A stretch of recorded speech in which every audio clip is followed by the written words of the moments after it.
Corla. Taoiseach, the programme for government makes a commitment to hold a referendum on housing. The time of this government is coming to an end, one way or another. It's simply a matter of months before the next election.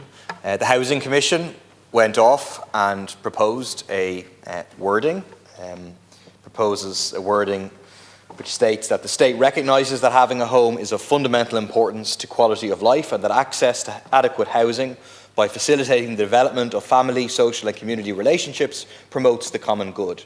The state therefore guarantees to every citizen a right of access to adequate housing and pledges as far as practicable by its laws to protect and vindicate that right. Do you agree, Taoiseach, with that wording? Do you think that a referendum should be held within the lifetime of this government to insert that into the Constitution? All the indications is that this government does not seek to vindicate the right to people to housing. That's why we have over 4,000 children growing up in homelessness.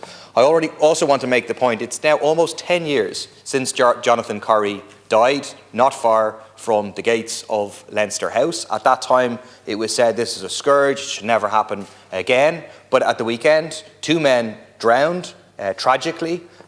It seems very, very unlikely that they would have drowned if they had not been rough sleeping. It seems that their drowning is linked to them being homeless. I also would say that in the investigation there, something that needs to be looked at is whether the additional barriers that have been erected around the canal had any role to play in terms of where those men had located their tents and then whether that contributed to their awful death. To Deputy Murphy, I want to join with him in expressing my sympathy to the family and friends of Donal Scanlon and Alex Warnick, who tragically passed away at the Grand Canal in Dublin over the weekend.